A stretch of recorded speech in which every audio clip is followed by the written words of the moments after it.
our brain, if you look at neuroscience, we see that we actually don't have any circuitry for toxicity, negative thinking. We have circuitry for love, for positivity. So all of the circuitry in the brain is designed to work properly, to our benefit, and negativity damages how our circuitry works. So we see that the design of the brain is for optimism. So we don't have circuits for negativity. We don't have structures in the brain for negativity. We don't have cells in the brain for negativity.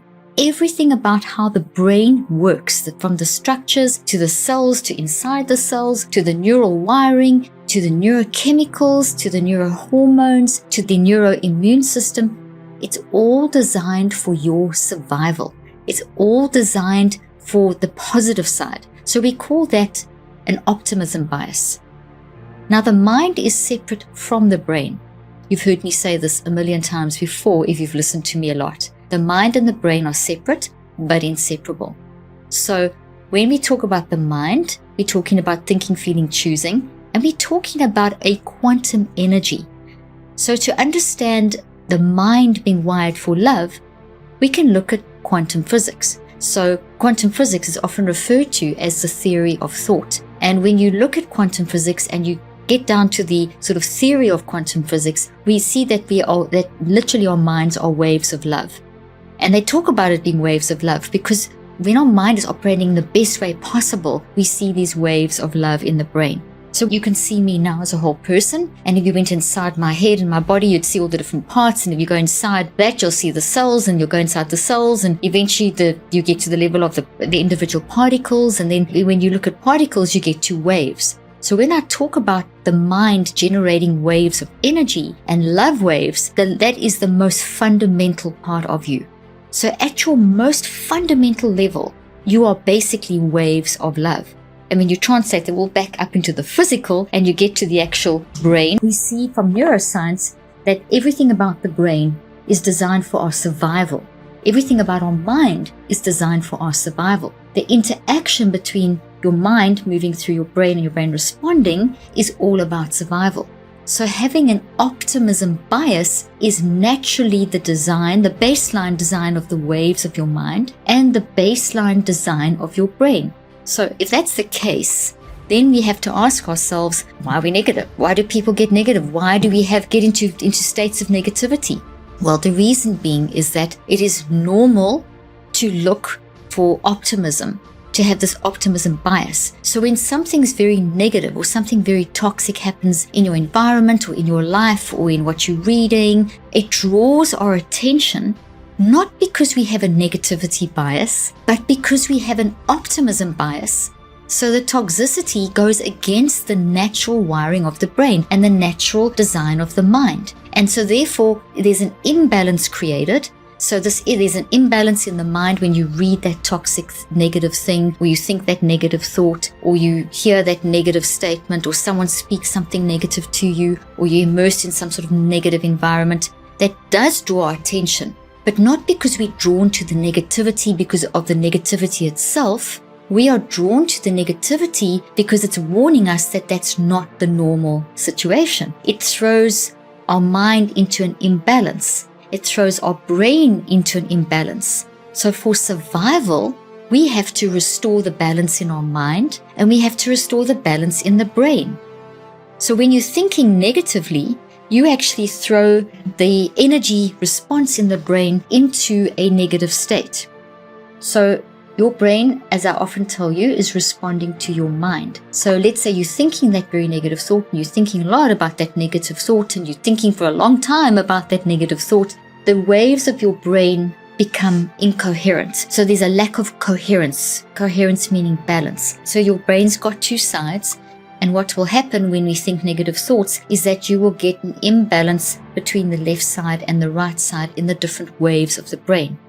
The different waves of the brain are delta, theta, alpha, beta, high beta, and gamma, and they all flow in a wave-like way, which I'll explain in a moment. But when we get very negative, we get an imbalance in the frontal lobe. We will get too much of one wave on the one side and too little on the other side, and it's not balanced. And as soon as there's an imbalance in the front part of the brain, it influences the wave energy through the rest of the brain.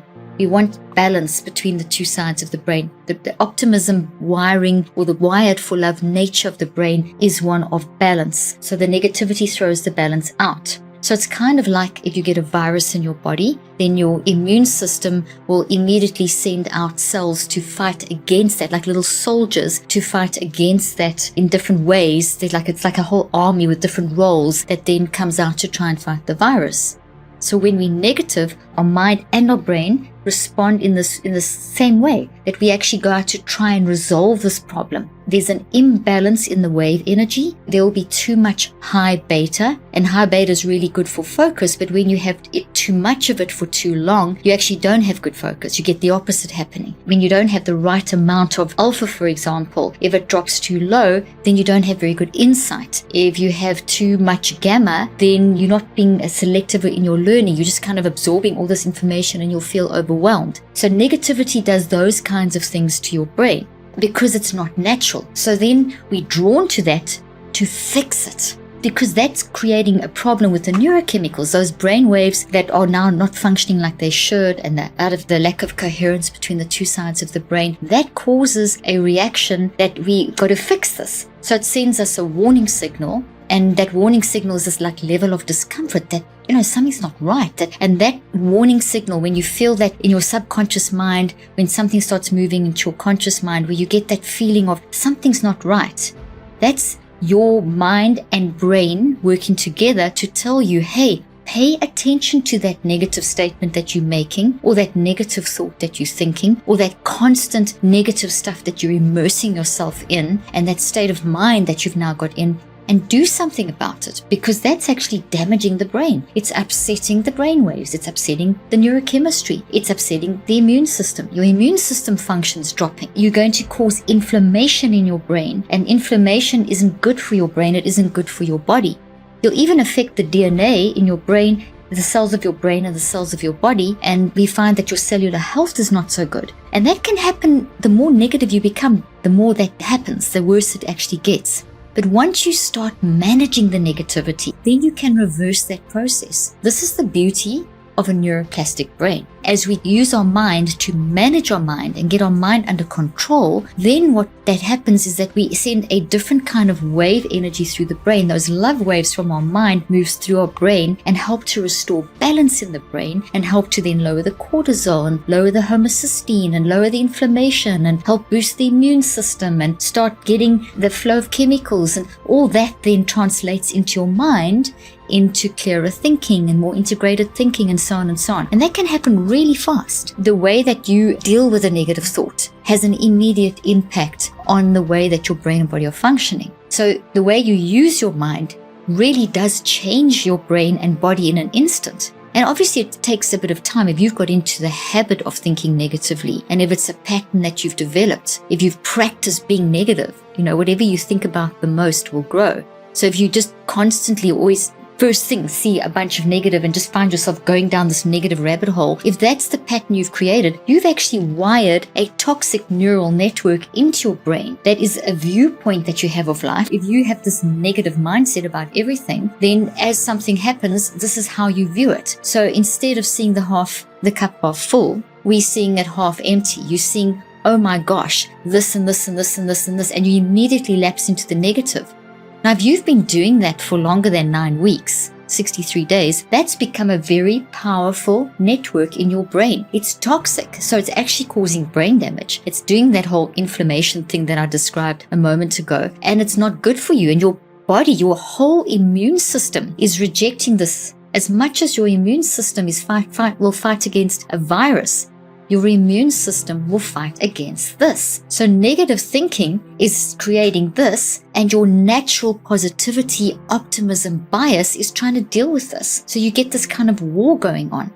So when you have mind management, you can then tune in and listen. Okay, I've got this sense of these signals are coming up. I can't quite put my finger on it, but I know there's something that I'm doing that's like making me feel uncomfortable. And you start paying attention and you start seeing, oh, actually, I keep seeing everything in a very negative sense. And I'm catastrophizing and I'm overgeneralizing and I'm ruminating. And now you know that what you think about the most is growing. You're growing this thing. And not only is this thing causing this tremendous imbalance in the brain and all those chemicals things going wrong and this toxic wiring and proteins folded wrong. But in your mind, you've got this ball of energy that's now toxic. And imagine this ball of vibrating, fiery energy that is creating tremendous imbalance inside of your brain. Kind of think maybe of sparkling water and how the little bubbles are, the water's all calm, and then it becomes, you put that in that little machine and then you shoot in all this bubbles and then it's all sparkly. That is kind of what we're doing with our brain. We're creating these balls of energy. There's this buzzing that works against the positivity bias of the mind. So then the mind wants to expel those balls of energy and it sends that up as a message to your subconscious. So you've got your brain sending messages back to your brain and to your body physically, and then you've got your mind sending these mind messages. So that draws us to that negative thing to fix it. So we have a positivity bias. And the more we recognize that, the more we can train ourselves through mind management to actually catch ourselves in these negative mindsets and actually evaluate them.